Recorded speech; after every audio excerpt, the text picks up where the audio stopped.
The knock was so faint at first, Jack thought it might have been the wind, or maybe one of the neighborhood kids playing ding-dong ditch again. He glanced up from his laptop, where he was busy hacking together code for yet another side project destined for obscurity, and listened. Nothing. Shrugging, he returned to the glow of his screen, his fingers tapping away at the keys in the otherwise silent house. Then came another knock, louder this time. Rhythmic, deliberate. Not the wind. Jack sighed and pushed back his chair. It was almost midnight, and he couldn't imagine anyone he'd want to deal with at this hour.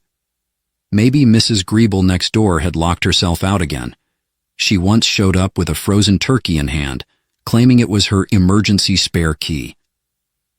Pulling open the door, Jack's sarcastic quip, something about midnight being the perfect time for social calls, died in his throat. His brain struggled to catch up with the scene in front of him. The woman, or at least he thought she was a woman, stood tall, her lean frame trembling under a layer of battered armor that shimmered faintly in the moonlight. Her skin was an ethereal shade of cobalt blue, glistening like polished stone, and her hair fell in golden waves, tangled but undeniably otherworldly. It caught the light in a way that made it seem almost alive. Blood, if that's what the dark, viscous liquid staining her side was, oozed from beneath a cracked piece of her armor. Her hands clutched the injury tightly, but her eyes, brilliant and crystalline, locked onto his. She swayed, muttered something in a language that sounded like music played backward, and pitched forward. Jack caught her on instinct. Hi, he managed, holding her up awkwardly. Her weight wasn't unbearable, but she was tall enough to make it an effort. Look, if this is a cosplay thing, you're really committing to the bit. She responded with a weak sound that could have been a laugh, or maybe a death rattle. Jack decided it was best not to assume the worst. Okay. Inside. Let's not bleed on the porch. It'll just give the HOA another reason to hate me. Half carrying, half dragging her inside, Jack guided her to the worn-out couch that dominated his small living room. She sank into it with a sigh of what he could only interpret as relief, though her alien features made it hard to read. He grabbed a throw blanket, hesitating before draping it over her. Did aliens get cold? Was this even an appropriate gesture? Well, here we are, he said, gesturing vaguely around the room as if giving a tour. Welcome to my humble abode. It's not much, but the Wi-Fi's decent, and I've got snacks. She didn't respond, which Jack figured was fair, given her condition. Still, the silence was unnerving. Her eyes fluttered shut, and he panicked. Hey, no, don't do that. Stay awake. He clapped his hands near her face, cringing immediately at how stupid it felt. Blink twice if you're okay, or, I don't know, make a sound, anything? Her eyes opened a sliver, and she groaned something that sounded vaguely disapproving. He exhaled in relief. Great. That's the spirit. Jack ran a hand through his perpetually messy hair, trying to think. His first impulse was to call someone, 911, the local UFO hotline, maybe even his ex, who had a medical degree and, for better or worse, owed him a favor. But how would he explain this? Hi, yes, I've got an alien on my couch. Could you bring some Band-Aids? That would go over well. Instead, he opted for the classic solution, panic Google searches. Typing one-handed while keeping an eye on his guest, he tried how to treat alien injuries. The results were less than helpful, ranging from conspiracy forums to fan fiction about extraterrestrial romance. He clicked one out of morbid curiosity, then quickly closed the tab. Okay, plan B, he muttered, heading to the bathroom. He returned with a haphazard assortment of supplies, hydrogen peroxide, cotton swabs, gauze, and duct tape, because, if Hollywood had taught him anything, duct tape was universal. This might sting a bit, he warned her, though he doubted she understood. She flinched when he dabbed at the wound, her luminous eyes narrowing, but she didn't lash out. Jack took that as a good sign. As he worked, he couldn't help but study her features. Despite her alien appearance, there was something undeniably human about her expressions. The way her eyes softened when he adjusted her position for comfort, the faint upward twitch of her lips, when he made an offhand joke about needing a bigger first aid kit. "There," he said after what felt like hours, sitting back to admire his admittedly amateur handiwork. Not bad for a guy whose last medical achievement was pulling a splinter out of his thumb. She gave a soft sound, almost like a hum. Jack decided to take it as a thank you. The room fell into a strange, heavy silence, the kind that begged for an explanation, even though Jack had none. He glanced at her again, still sprawled on his couch, her breathing steady but shallow. "So," he said, breaking the quiet, "you're probably wondering what planet you landed on. Good news, it's mostly harmless. Bad news, you're stuck with me." Her lips twitched, almost a smile, though it was fleeting. Jack ran a hand through his hair again, the reality of the situation settling over him. An alien, a real living alien, had just shown up on his doorstep. And now she was in his house, bleeding on his couch, looking at him like he was her best shot at survival. "Okay," he said, mostly to himself. "I've had weirder nights. Not many, but a few." He grabbed a bottle of water from the kitchen and set it on the coffee table in front of her. "Drink? Or do you prefer, I don't know, liquid nitrogen?" Her eyes flicked to the bottle, then back to him, as if she understood his attempt at humor. She reached for it, her movements sluggish but deliberate, and took a cautious sip. Jack nodded approvingly. "That's progress. Next step, figuring out how to say, 'What the hell is going on?' in your language." She tilted her head, regarding him with a mix of curiosity and amusement, or so he hoped. Jack couldn't shake the feeling that, despite her condition, she was studying him just as intently as he was studying her. And somewhere in the back of his mind, a single thought echoed louder than all the others. What have I gotten myself into? Morning crept in quietly, sunlight filtering through Jack's half-closed blinds and spilling in uneven patches across the cluttered living room. It painted a stark picture of the night's chaos, a trail of smeared blood on the hardwood floor, torn alien armor piled like discarded relics, and the impossibly beautiful woman, still unconscious, splayed across his couch. Jack sat cross-legged on the floor, cradling a lukewarm mug of coffee and staring at his unexpected guest like she might evaporate if he blinked too long. "So," he muttered to himself, "this is my life now. Alien triage. Great." He had spent the last hour trying to piece together her situation, or at least what little he could infer. The armor, with its intricate web of glowing lines, seemed more advanced than anything humanity could dream of. Some parts were singed, others fractured, and one shoulder plate was entirely missing. Her wound, now cleaned and wrapped, was unlike anything he'd seen. The flesh around it had a faint bioluminescent shimmer, like her body was trying to heal itself. Which begs the question, Jack mused, why come to me? I mean, not to brag, but I'm not exactly Earth's top doctor. Unless she Googled guy least likely to call the authorities, and I topped the list. The thought made him chuckle, though it quickly faded. What was he supposed to do now? He couldn't keep her here indefinitely, not with Mrs. Griebel's penchant for unannounced visits and the neighborhood association's policy on unsightly disturbances. As if on cue, she stirred. A soft groan escaped her lips and her eyes fluttered open. Jack froze, mid-sip, as her gaze landed on him. Hi again," he said, lowering the mug. You, feeling better?" She tilted her head, her crystalline eyes narrowing slightly. For a moment Jack thought she might leap off the couch and throttle him, or worse, vaporize him with some hidden weapon. But instead, she said something in her melodic, otherworldly tongue. Jack blinked. "Yeah, I don't know what that means, but it sounded lovely, very musical. You could do audiobooks." She frowned, clearly unamused, and repeated the phrase, slower this time, as if he might suddenly understand. "Right, still don't speak, whatever that is." He pointed to himself. Jack. Then at her. "You?" She stared at him for a beat, then mimicked the gesture, touching her own chest. "Ilara." "Ilara," he repeated, testing the name on his tongue. It felt smooth, like the name belonged to something ancient and powerful. Cool. Alara. I like it. Very space opera. She raised an eyebrow, clearly unsure what to make of him. Then she gestured to the bandage on her side, her fingers brushing it lightly. Her expression softened, and she murmured something he could only guess was gratitude. "Don't mention it," he said. "Seriously, I'm pretty sure I broke at least 5 medical laws doing that. Also, if it falls off, don't sue me. I'm not licensed for alien healthcare." Her lips twitched, almost imperceptibly. A smile? Maybe. Jack decided to take it as a win. Determined to bridge the communication gap, he grabbed his tablet and fired up a translation app.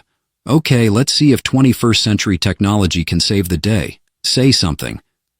Alara watched him warily but obliged, speaking a string of fluid, lyrical words. The app processed for a moment, then spit out, "The fish sings beneath the hollow moon." Jack stared at the screen, then at Alara.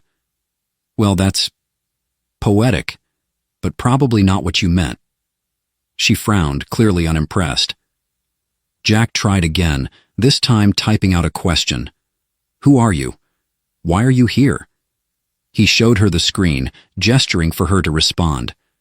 Alara hesitated, then pointed at the tablet.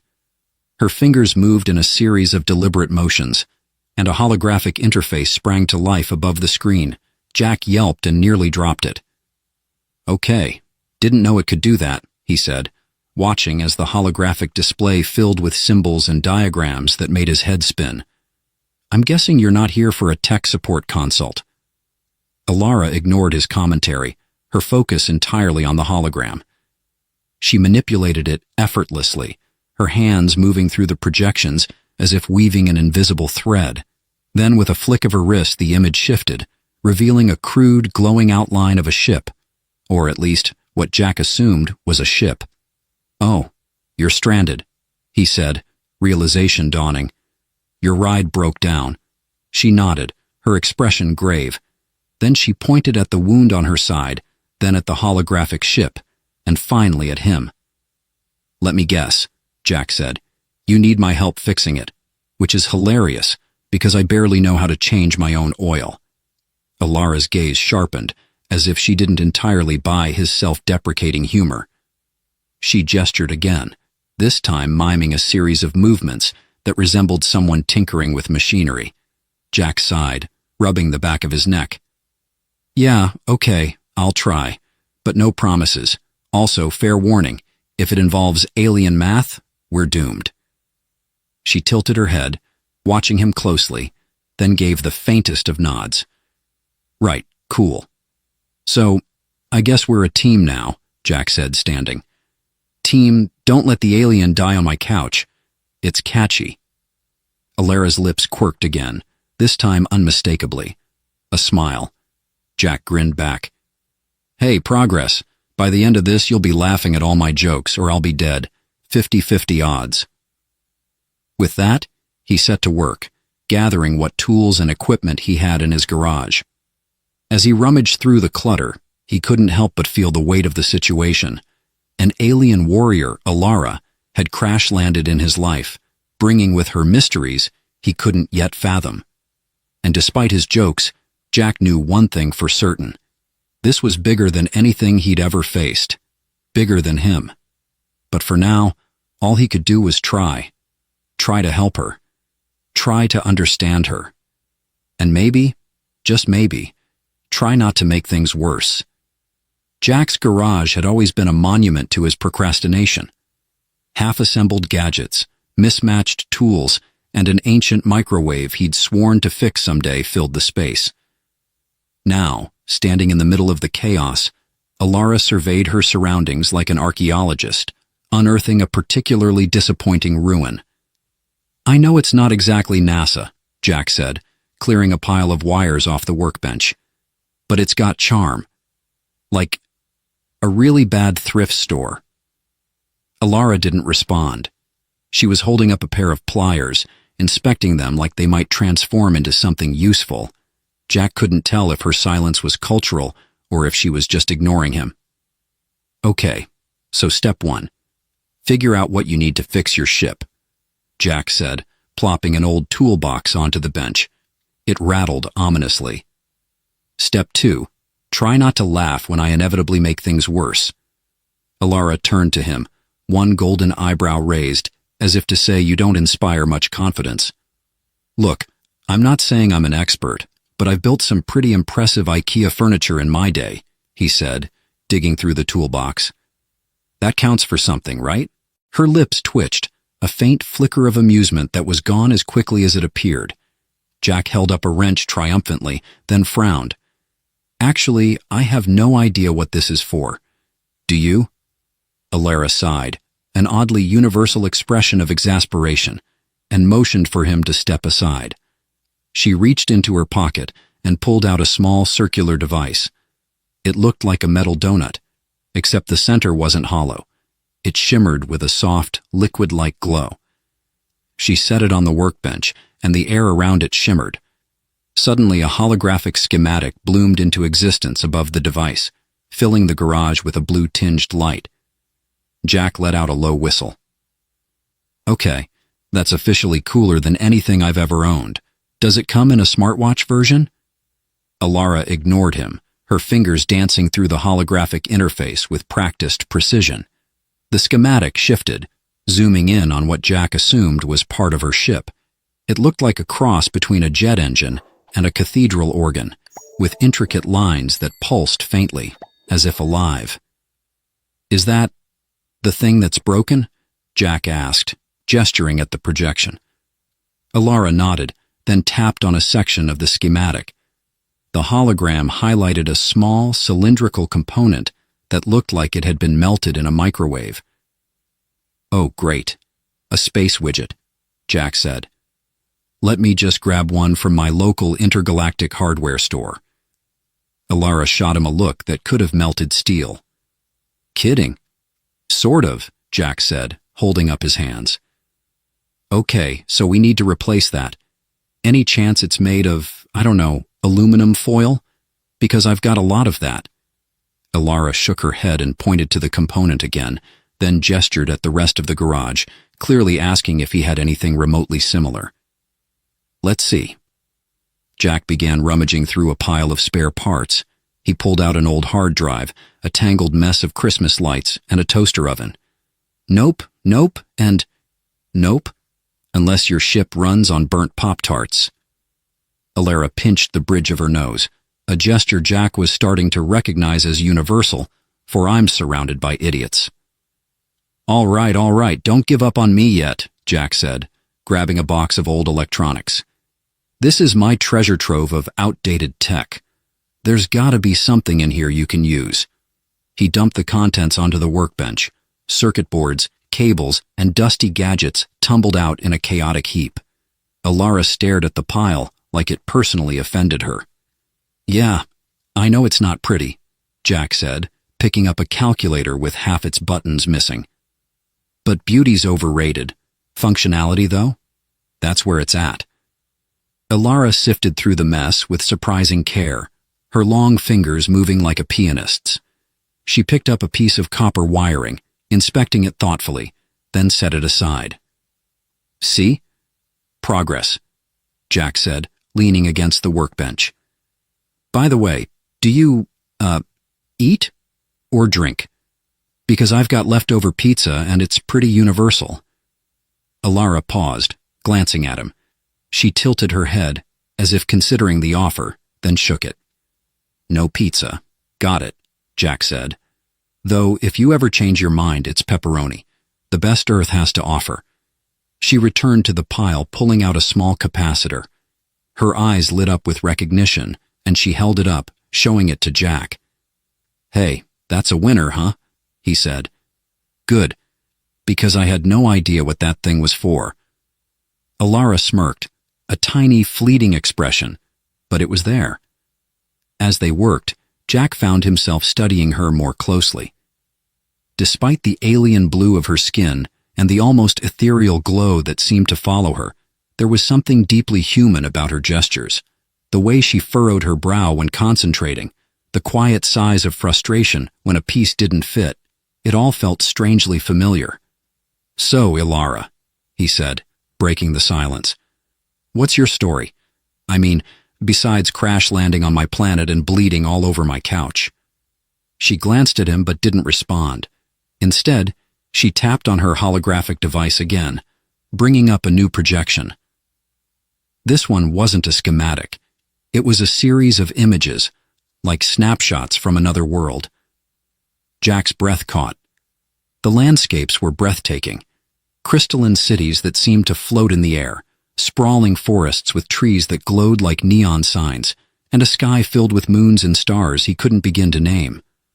"Wow," he said, his voice barely a whisper. "Is that your home?" Ilara nodded, her expression softening. "It's beautiful," Jack said, genuinely awed. "And here I was thinking Earth's got nice sunsets." She smiled faintly, then swiped her hand through the hologram, dismissing the images. "Okay, I get it," Jack said. "Less talking, more fixing." They worked in near silence after that, the only sounds the faint hum of the holographic device and the occasional clink of tools. Jack found himself strangely at ease, despite the bizarre circumstances. For all his jokes and bluster, he realized he didn't mind helping Ilara. There was something about her, something that felt important, even if he couldn't quite put his finger on it. And for the first time in a long while, Jack felt like he was part of something bigger than himself. By the time Jack stumbled back into his kitchen, his head was buzzing with questions. Questions like, how did I end up with an alien mechanic in my garage? Or more importantly, how long can I keep Mrs. Greeble from nosing her way into this mess? The early afternoon sun filtered through the window, casting a warm glow on his perpetually disorganized countertop. Jack rummaged through the cabinets, muttering to himself, "Coffee, coffee. Ah, there you are, you caffeinated miracle." As the coffee machine sputtered to life, Ilara appeared in the doorway, her figure framed by the sharp contrast of daylight and shadow. She looked remarkably composed for someone who had crash-landed on a foreign planet, though her posture carried the weariness of someone who hadn't yet caught their breath. "Coffee?" Jack asked, holding up a chipped mug with a faded logo that read, "Intergalactic Champion, Bowling League 2012. Ilara raised a skeptical eyebrow, and Jack laughed. Right. You probably have some super advanced alien equivalent. I'm guessing it doesn't taste like regret and cardboard." She tilted her head, watching as Jack poured a cup and took a sip. Then, with deliberate slowness, she mimed drinking. "Oh, you want to try it?" Jack said, holding the mug out to her. "Fair warning, it's an acquired taste. And by acquired, I mean nobody likes it, but we drink it anyway because adulthood is a scam." Ilara took the mug, sniffed it cautiously, and then brought it to her lips. Her eyes widened slightly as the bitter liquid hit her taste buds. Jack grinned. "Yeah, welcome to Earth. It's not all flying cars and sci-fi wonderlands, but we do have coffee." She handed the mug back with a quiet word in her native language, and though Jack didn't understand, he got the gist. "Thanks, but no thanks." "Suit yourself," he said, taking another sip. "More for me." They settled into a strange rhythm over the next hour. Jack fiddled with the scraps in the garage, trying to cobble together something that might pass as functional, while Ilara worked on the holographic schematic. Every so often, she'd glance his way, her gaze unreadable. "You know," Jack said, breaking the silence, "I still don't get why you came to me. I mean, statistically speaking, there are about 7 billion people on this planet. Surely one of them has a clue about alien tech." Ilara paused, her fingers hovering over the hologram. She glanced at him, then tapped her device. The hologram shifted, and a series of symbols appeared, interspersed with images that looked like constellations. Jack leaned in, squinting. "Is this supposed to mean something to me? Because I barely passed astronomy in college." Ilara sighed, clearly debating whether or not to bother. Finally, she pressed a button on the side of the device, and the air shimmered. A new image appeared, a three-dimensional map of Earth. But it wasn't just Earth. The map was overlaid with glowing points of light, lines connecting them in a web-like pattern. "Whoa," Jack said, his voice tinged with awe. "Is this a star map? No, wait. These are signal points?" Alara nodded, pointing to one of the glowing dots, one that was pulsing faintly. She then pointed to him. "Wait, hold up," Jack said, his brows furrowing. "You're saying I'm at one of these signal points? Like I'm standing on an alien Wi-Fi hotspot?" Alara didn't laugh. She never laughed, but the faint smirk tugging at her lips told Jack he wasn't entirely off base. "Well, that's just great," he muttered. "I live in the galactic equivalent of a phone booth, and nobody told me." Alara gestured again, this time zooming in on one of the points.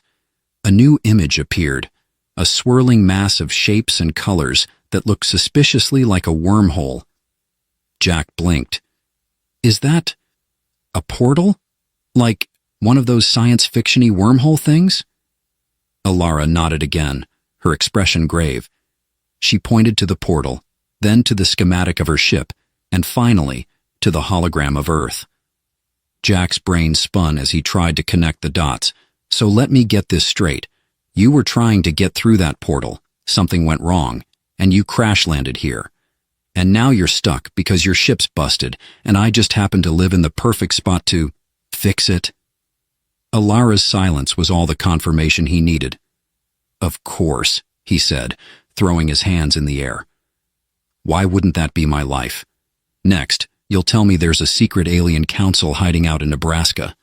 Alara raised an eyebrow, and Jack froze. "Wait, there isn't, right?" She didn't answer, instead turning back to her work. "Great," Jack muttered. "Aliens, portal, secret council. What's next? Do I get a laser sword? Please tell me there's a laser sword." Alara ignored him, focusing on the hologram, but Jack couldn't help noticing the way her shoulders relaxed slightly. As the hours ticked by, Jack found himself growing more comfortable in her presence. Sure, she was an alien warrior with technology far beyond his comprehension, but there was something oddly human about her. The way she tilted her head when thinking, the quiet hum she made when something clicked.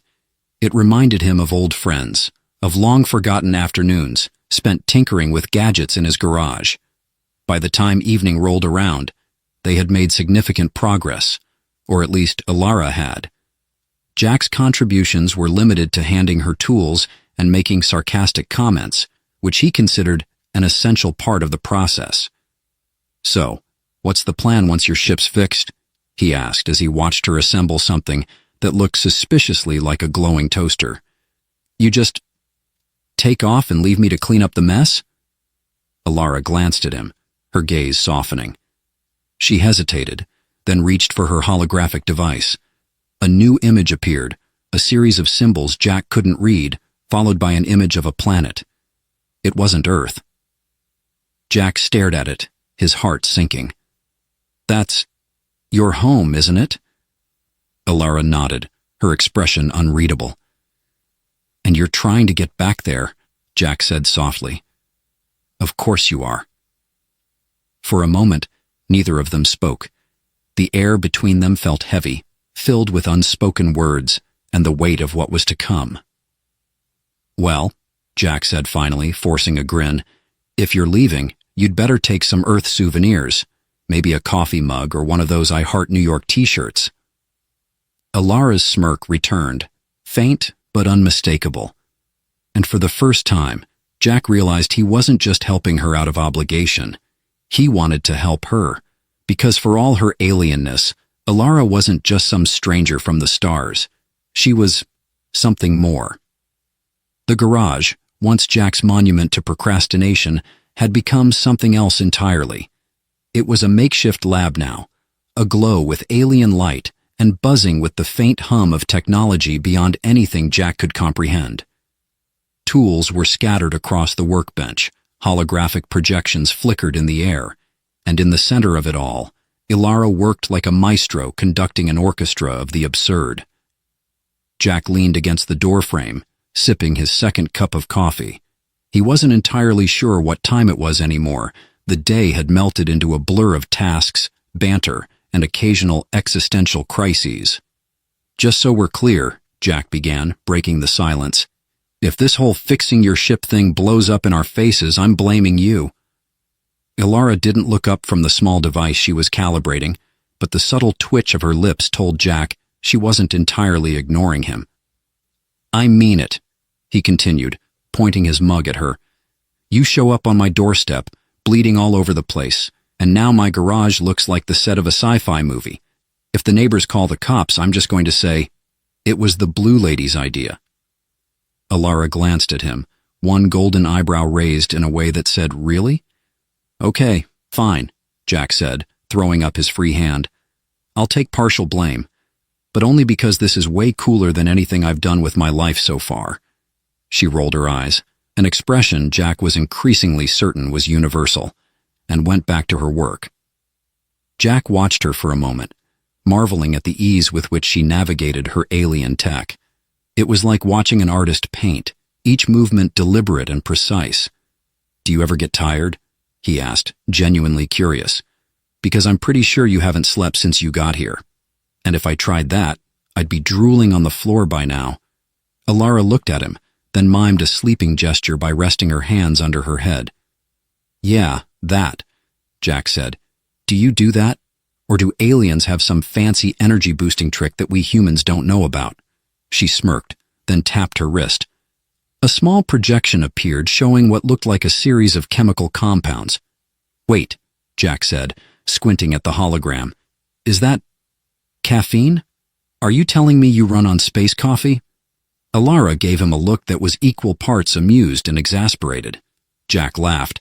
"Oh, this is priceless. You crash land on Earth, and the first thing we bond over is our mutual addiction to caffeine. Honestly, that's the most relatable thing about you so far." She shook her head, a faint smile tugging at her lips, and returned to her work. The light in the garage dimmed as the sun began to set, casting long shadows across the floor. Jack realized he'd been standing there for hours, watching Ilara piece together something he didn't have the vocabulary to describe. "So," he said, breaking the silence again, "what happens after this?" "You fix your ship, fly through that wormhole, and then what? Back to your home planet? Back to whatever you were doing before you ended up here?" Ilara hesitated, her fingers pausing mid-motion. She didn't look at him right away, instead staring at the half-assembled device in front of her. "Sorry," Jack said quickly. "Didn't mean to pry, I guess I'm curious."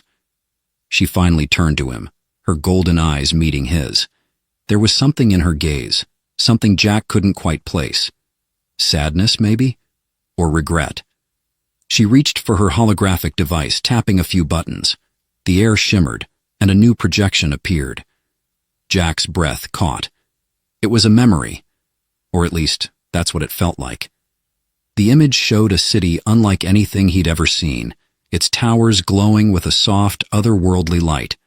People, blue-skinned like Ilara, moved through the streets, their movements graceful and deliberate. "Is this your home?" Jack asked softly. Ilara nodded, her expression distant. The projection shifted, showing a massive ship hovering above the city.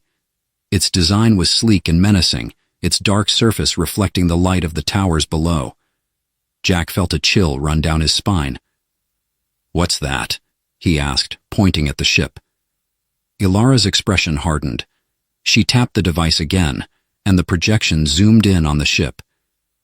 Jack saw figures moving inside, armored and armed, their faces obscured by helmets.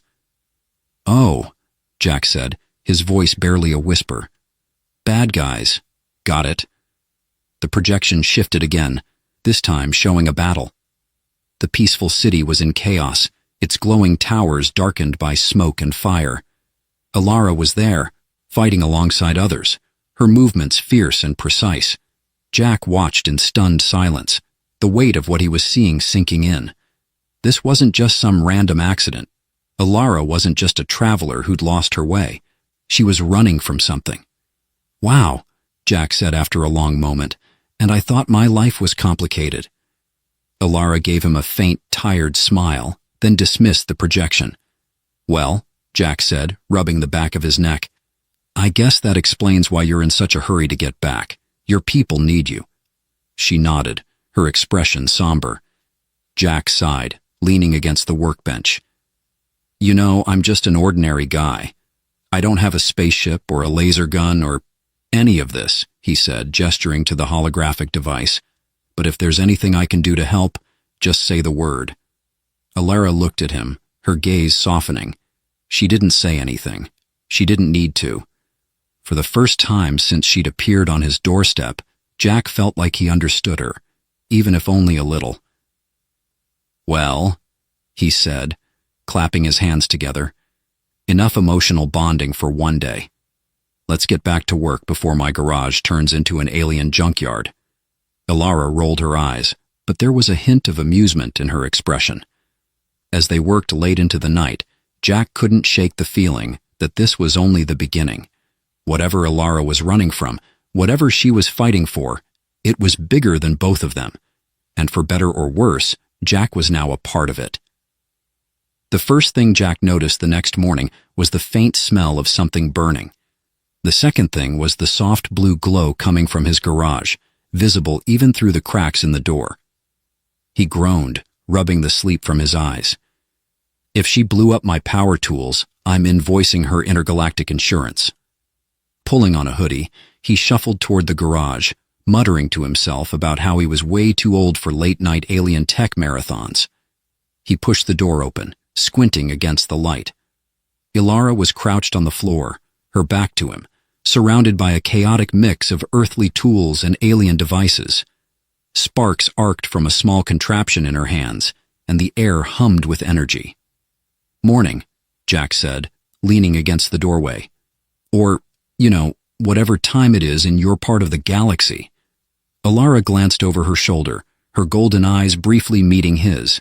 She looked almost sheepish, which was a new expression for her.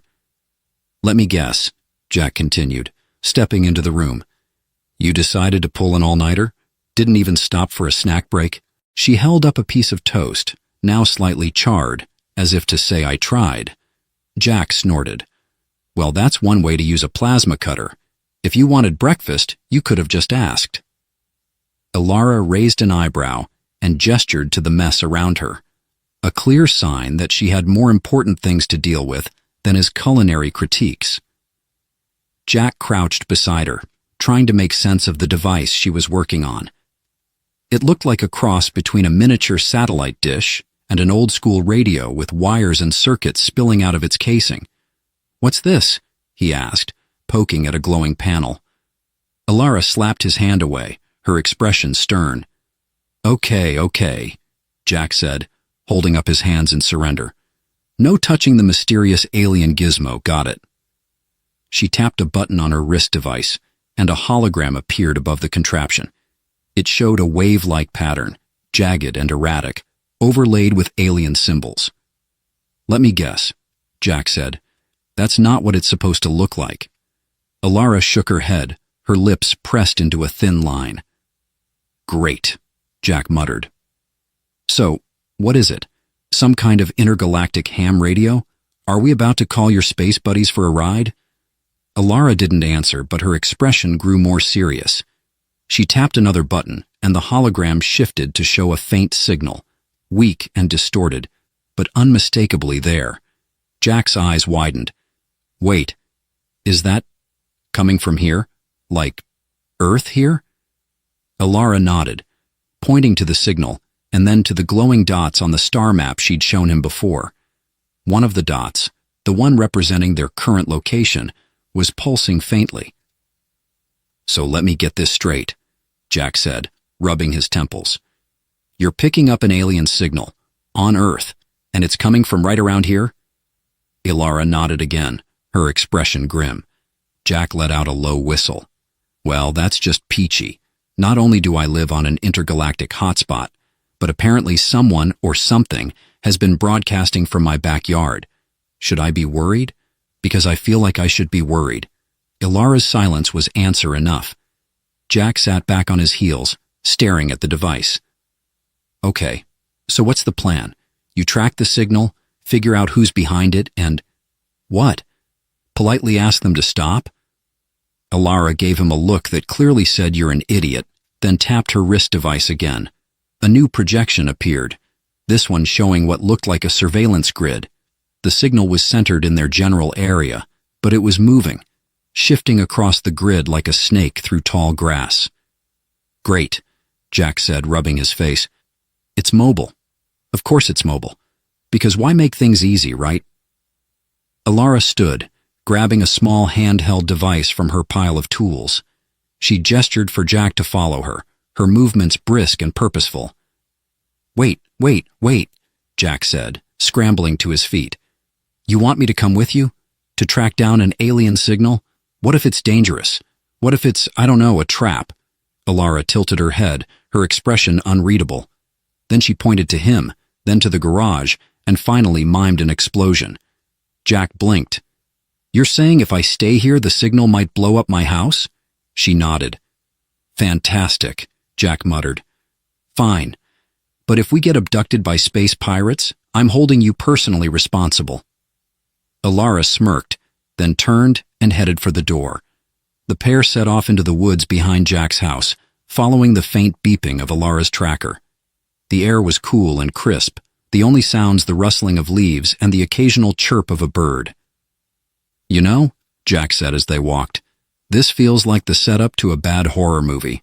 Two people wandering through the woods, chasing a mysterious signal?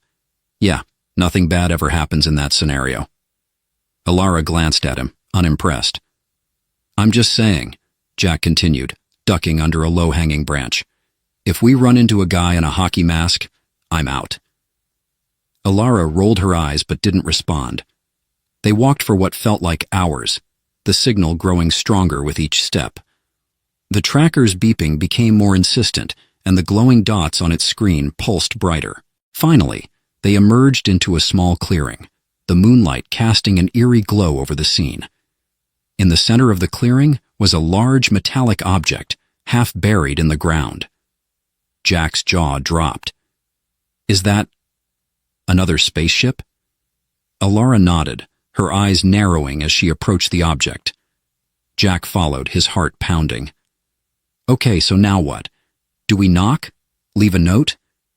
Hey, just stopping by to borrow some sugar?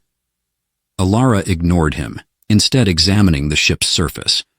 Her fingers traced a series of symbols etched into the metal, her expression growing more intense by the second.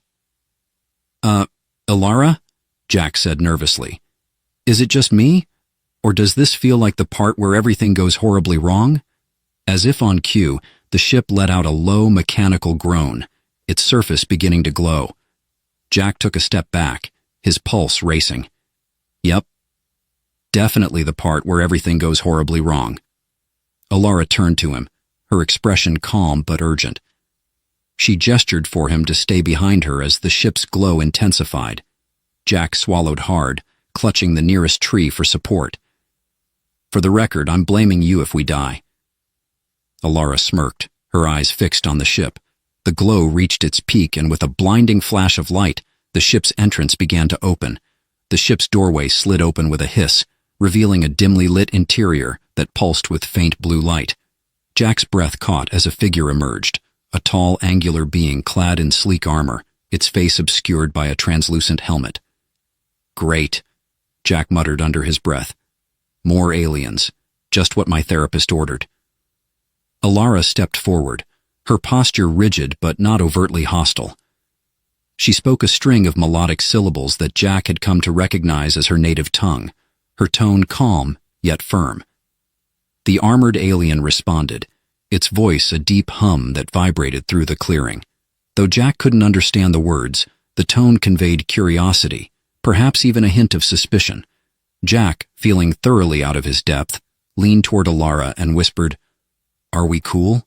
Like not about to get vaporized cool?" Alara gave him a sideways glance, her expression unreadable. Then, to his immense relief, she turned back to the alien and continued speaking in what sounded like measured negotiation. After a tense exchange, the alien nodded and stepped aside, gesturing toward the ship. Alara?" Jack asked, his voice wavering. "What's happening? Are we going in there?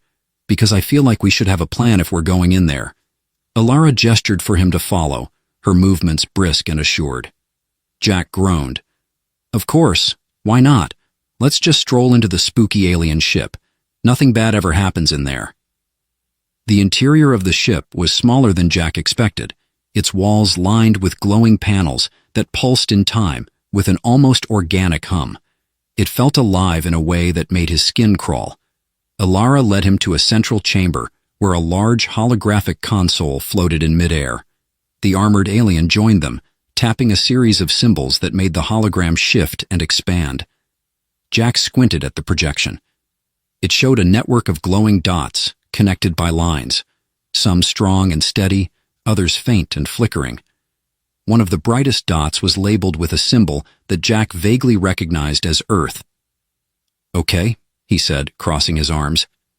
I'm guessing this is some kind of map, and that Earth dot means us.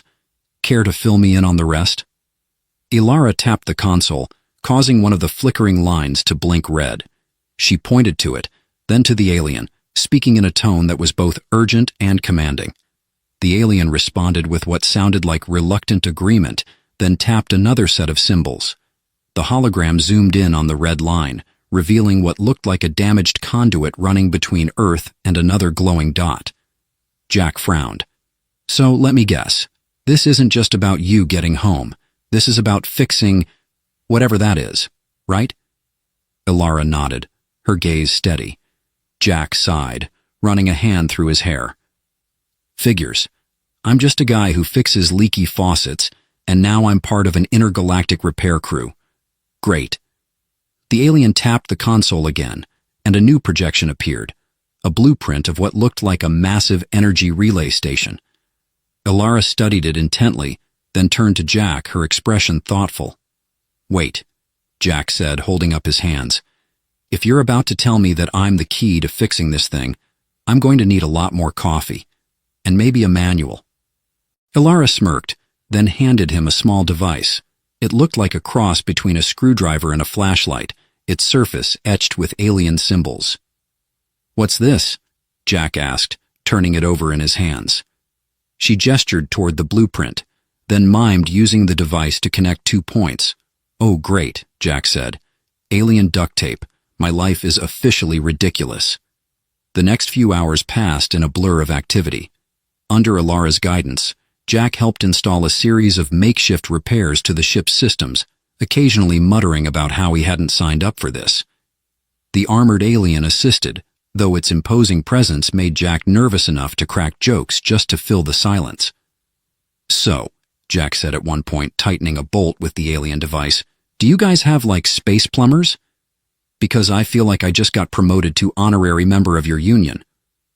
The alien tilted its head, clearly baffled, while Alara stifled a laugh. Finally, the repairs were complete.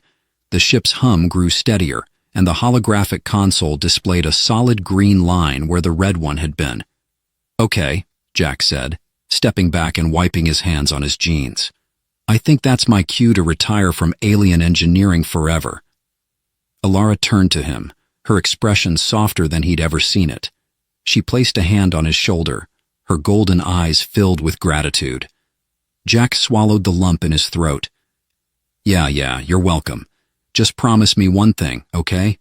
Don't forget the guy who almost burned his garage down helping you. Alara smiled, a genuine, radiant smile that made Jack's heart ache just a little. The alien stepped forward, holding a small circular device. It handed the device to Jack, then spoke in its deep, resonant voice. What's it saying? Jack asked, looking at Alara. She tapped her wrist device, and a translated voice echoed through the chamber. A token of gratitude. May it guide you, should you ever find yourself lost. Jack stared at the device, its surface glowing faintly. Well, he said, slipping it into his pocket, I guess I'll add that to my collection of weird souvenirs. Alara and the alien escorted him back to the clearing, where the ship's entrance began to close. So, Jack said, shoving his hands into his pockets. This is it, huh? You're going back to wherever it is you're from. Alara nodded, her gaze steady, but tinged with sadness. Jack forced a smile. "Don't worry about me. I'll be fine. Just don't forget to send a postcard, okay?" She stepped closer, placing a hand on his chest, right over his heart. Then, with a final lingering look, she turned and boarded the ship. The vessel rose into the sky, its lights dimming as it disappeared into the night. Jack stood there for a long time, staring at the empty clearing. When he finally turned to head back home, he felt different. Not just because of the adventure, or the alien technology, or the fact that his garage was now a sci-fi nerd's dream come true. He felt like he'd been a part of something bigger than himself, something that mattered. And for the first time in a long time, he didn't feel so alone.